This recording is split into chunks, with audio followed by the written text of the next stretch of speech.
Before we get into today's episode, I got a new jingle. I'm so excited about it. I can't stand it. I've had so many of you guys reach out and say that you binge listen to the episodes, which I'm super thankful for. And then I'm like, oh, they're probably tired of the same jingle. So we redid it and I'm so proud of it. I think it's so good. Kohlie Browning is the voiceover. She is the host of the Still With You podcast. She's incredible. I love her work. Reach out to her if you want a podcast jingle or some audio work. She's amazing. Okay, here it is. If you are in your 20s hoping there is more to life than boys and Bacardi, you are in the right place. Katie Balmer has been a keynote speaker to over 60 colleges nationwide, encouraging 20-somethings to realize their worth, find their calling, and not date dirtbags. But seriously, Katie is an author, viral TikTok creator, wife, mom of 2 girls, and your adopted aunt that you never knew how bad you needed. Ready to have some real conversation tackling the hottest topics? This is the Truth for Your 20s podcast. I love the intro. Okay, it's the little things in life. Today, we are going to talk about how to get over a breakup. And you guys, I honestly wish I didn't need to talk about this. I wish there was no such thing as heartache. I wish that the girls that call me, I get so many calls about and mentoring about girls that have been through a breakup or considering, is this a relationship right for me? Sometimes it's her decision. Sometimes it's his decision. Heartbreak sucks. And I wish it didn't exist. I wish that the first person you date is the person you marry. I do. I know that a lot of times people think you got to play the field and all that kind of stuff. There's truth to going on multiple dates and getting to know people and all of that kind of stuff. But once you get really involved and into a relationship and your heart is given away and then you break up, I just wish it didn't exist. But it does. We do not live in a perfect world. So today we're going to talk about what to do, how to get over it, and how to avoid it in the future. Okay, first I have to share my beef with modern dating. I'm not against dating apps. I'm not. I know some really great people who have met that way.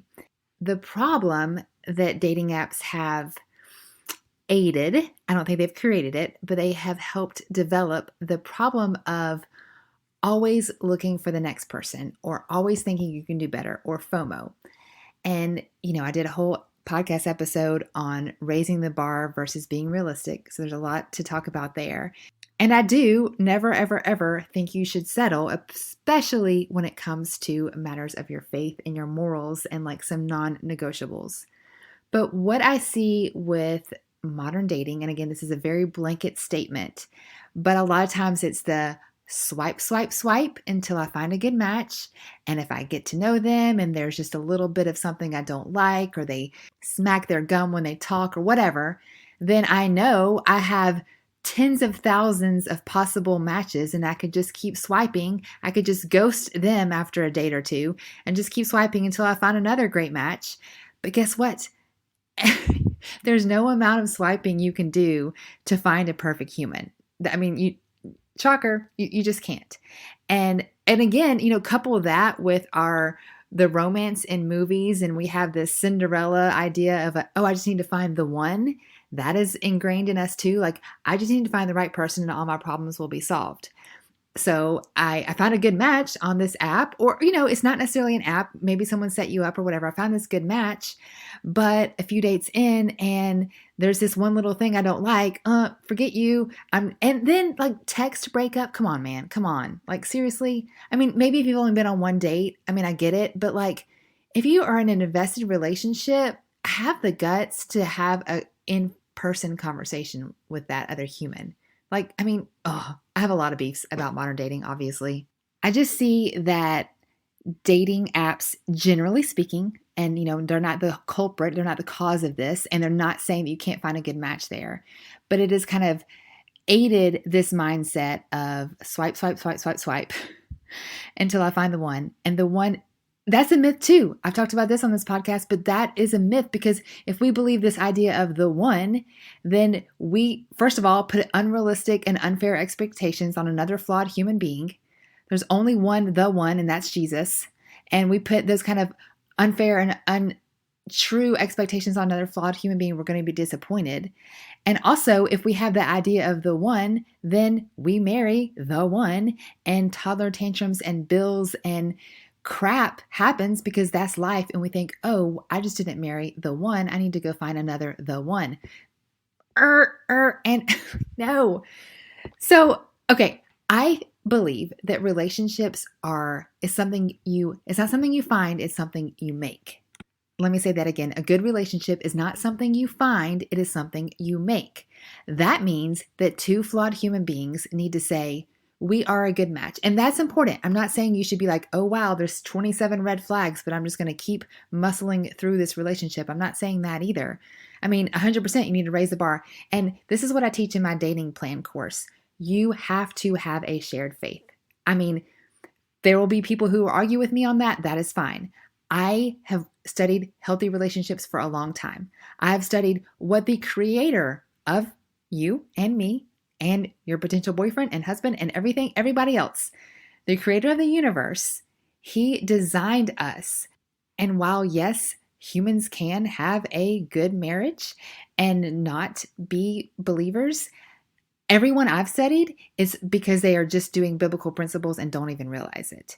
So when you get together and you have junk thrown at you, it's just so important to have that shared faith, because what's going to happen is I'm mad at you. I'm frustrated with you, but I know of how much I've been forgiven because I know the one who forgave me. And so therefore I'm going to extend to you extra grace and extra forgiveness because I know of how much I have been forgiven. I know the author of love himself, and therefore I know how to better love you even when you're difficult. And if both of you are doing that constantly throughout a marriage, not that you won't have some fights, not that there won't be frustration, but you're going to have that anyways. And if you both have a shared faith, it's just so much better building block, so much better foundation to stand the test of time, to love each other through and through, to love each other, find forgiveness and continue to have this beautiful relationship, even though you're flawed humans. Oh my gosh, I've already gone on 20 different rabbit trails. I remember the title of this podcast, don't worry, How to Deal with a Breakup. But one thing else I want to say as it relates to this conversation of faith is I had a mentoring call the other day of a girl saying that, I really want a Christian marriage. It's really important to me. My faith is really important to me, but I'm in a year-long relationship with a non-believer. And y'all, here's the problem. If faith is really important to you, then why are you in a year-long relationship with a non-believer? Now, I'm not saying this guy is his fault, because you went into a relationship and did not communicate that up until this point that mattered to you. So how was he supposed to know? So that's not fair for either one of you. You did not communicate what mattered to you. And now you're a year in, you both obviously have feelings for each other. And from all, it seemed like a healthy relationship, but she's saying, this matters to me and I've never even brought it up. And how much does it matter to you if you're just not bringing it up? And we had that conversation with Love, and she was like, yeah, you're right. It's been on the back burner for me. And, that's on me. And so if that's, you find yourself in a similar position, and I've actually had a few calls like this, then I would bring it up, not blaming, 100% not blaming. It needs to be a conversation like, you know what? First of all, I apologize. I apologize that I have not made this clear, but I would like to raise my kids in the church. Faith is something important to me, and admittedly, I have put that on the back burner of my life. And I apologize for not making that clear, and I apologize for not giving you any evidence in my life that my faith matters to me. But I want to start taking steps to change that. I'm going to go to this small group Thursday at 2. I don't know.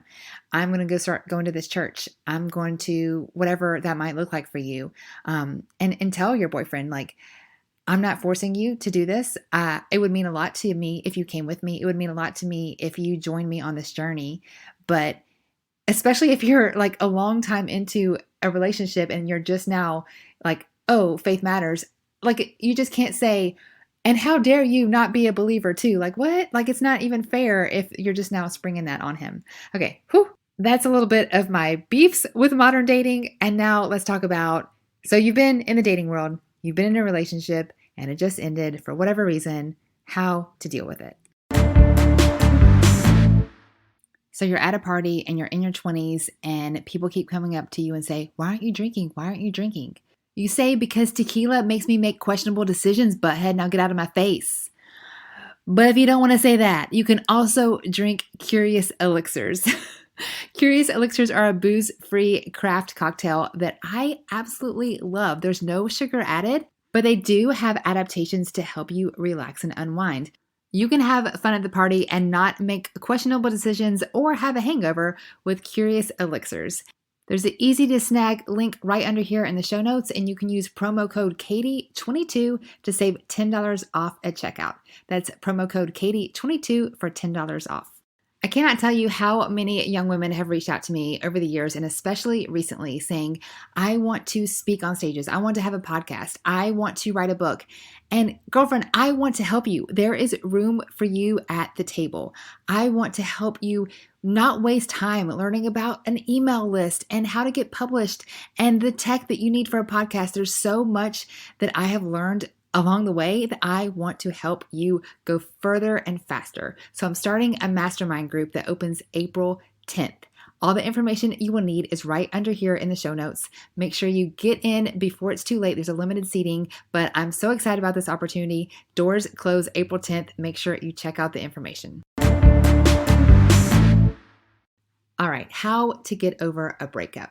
First, I want to just wrap our head around this the correct way, because our culture will say, there's other fish in the sea, you're going to be fine. And that's true. You are going to be fine. And yes, there is another incredible catch out there for you. It's not always what you want to hear, and it's not always that helpful. Am I right? So maybe just understanding correctly what you're dealing with. So depending on how long y'all been together, how much emotion is involved, how much your heart is wrapped up. That was my chair squeaking, by the way. Anyways, a breakup is a death. I know that's not cute and adorable and not something you want to put on a t-shirt, but someone you loved is out of your life. And a lot of times that means that communication is shut off. Or maybe it should be. That's another episode. But someone you used to talk to every day, someone that was part of your life, someone you used to go out to eat with and laugh with, they're not there. And that hurts. And that's a death. And that is so just not something people talk about. And it's not like you can't just say, pick yourself up by your bootstraps and move on. If you had an actual death in your family, so give yourself some time to grieve. I don't have a magic timeline for this. There's so many variables depending on, again, how long you've been involved in this relationship. And maybe you broke up 6 months ago, but you never took the time to grieve. Maybe you need to do that. Maybe you need to get yourself, a favorite show on Netflix and some good pajamas and just give yourself like a good boo-hoo. And, crying in the shower, little tip. Great place to cry because it's just easy, no mascara, just comes right on out. But get those emotions out, because you know what happens when you don't get those emotions out? You stuff them under a rug and they're going to come out in the next relationship. So give yourself permission to grieve, and then you might want to do another emotional thing. This is something I talked about on a TikTok video, something I learned from a counselor. And this is dealing with your emotions by putting names to it. So, for example, when you are dealing with a breakup, it feels like this big, gooey blob of hurt, and there's no handlebars around it. You're not really sure how to put words, but it sucks and it hurts, and it's just, right? But putting names around it helps you deal with it more. One of those names could be, I will never have his last name. That's something, I just hurt someone listening. I just know y'all just like, that hurt. I get it. You thought there was a forever with him, and now the words around this pain is, I will never have his last name. We will never go on that vacation we talked about. He will not be my +1 for my best friend's wedding. I don't know, whatever it is, like putting words around those specific, like bite-sized things that hurt specifically help you sort it out. Like there's a saying, how do you eat an elephant one bite at a time? It's like this hurt, this big hurt it's hard and it sucks, but you can deal with it if you break it down into these bite-sized names around these hurts. The counselor I learned this from also says, after you put names around these hurts, to beat it out.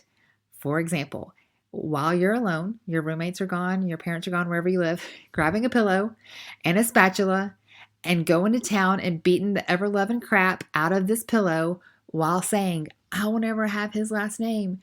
we will never go to that vacation we talked about. Whatever, like specifically, there's, what you're hurting, what you're grieving. He lied when he said forever. Oh, my heart is hurting for you. My heart is hurting for you. Beating out a pillow, it just helps you deal with it. It helps those emotions have a place, have an outlet. It's a healthy way to get it out. You're sorting with it, you're dealing with it. And then you leave space and you have just cleared out the closet, so to speak. You've just gotten rid of some junk. And now it's time to start the healing process.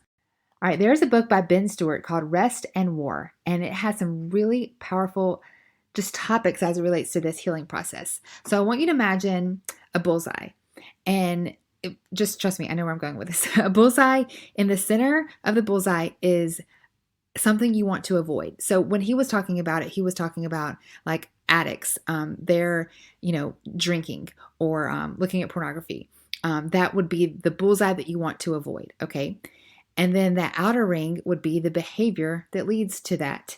So finding yourself alone on a Friday night, going to a bar, like those might be levels or, behaviors that would lead to the ultimate behavior that you're wanting to avoid. All right. Now, trust me, we're talking about positivity here. So coming out even one more ring, this is the healthy ring. This is something you love and enjoy. Now, the reason why this relates to a breakup is because a lot of times when we find ourselves lonely or a breakup, it can sometimes lead to unhealthy behavior, first of all. But even if it doesn't lead to unhealthy behavior, it might just leave us lonely or painful or just some junk comes up. Am I right? And sometimes maybe that bullseye in this example is binge drinking while watching a sad movie. And then that outer ring is, your roommates are gone on a Friday night and you just feel extra lonely. Okay, now coming out further ring, this is the happy ring, this third ring. This is something that brings you joy. And I was listening to a podcast by, their names are TJ and Brooke, but the name of the podcast is Walk in Love. And he was talking about how a social experiment. He asks people very often, what do you do for fun? And he gets so frustrated that many adults, and my 20-something listeners, I find y'all are like walking into this adulthood, kind of getting your feet wet in adulthood. But many adults, he found, and he's in his 30s, don't have an answer when he asks them, what do you do for fun?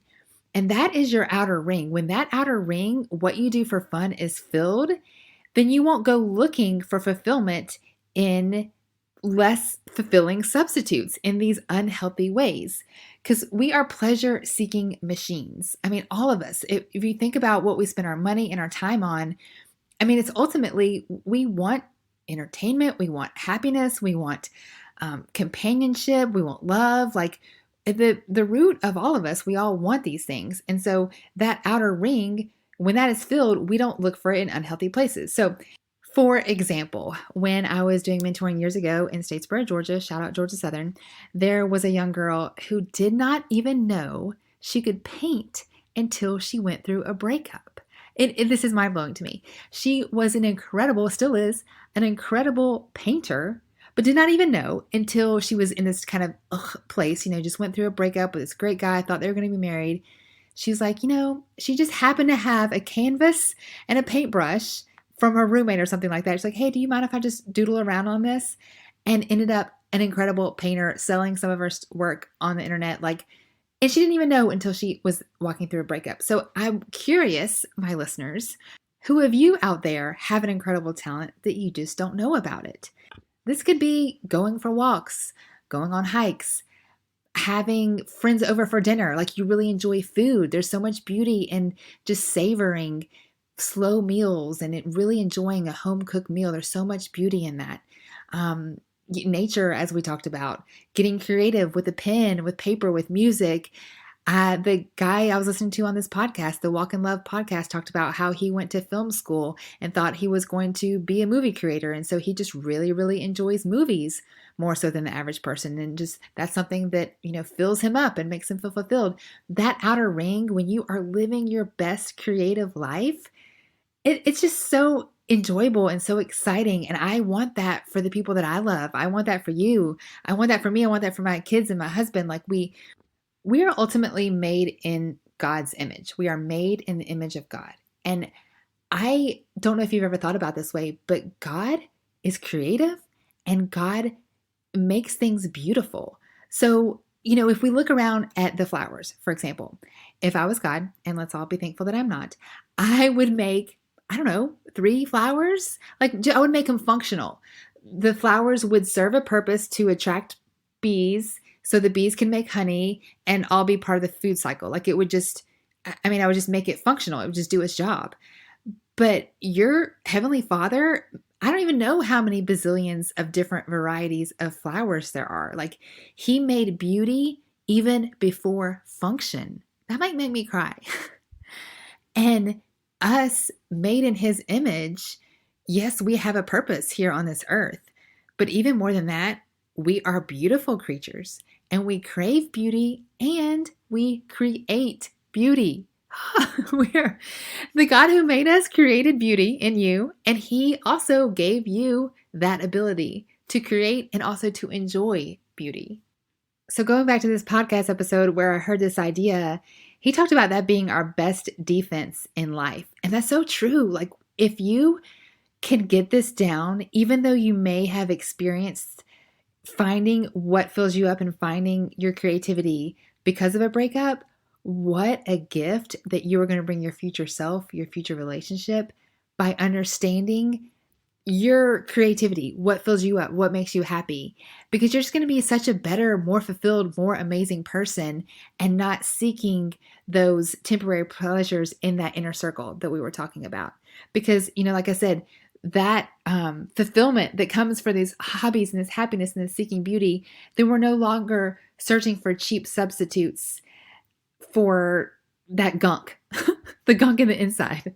I was talking to someone the other day about hookup culture on social media. And as this example, we're talking about the bullseye.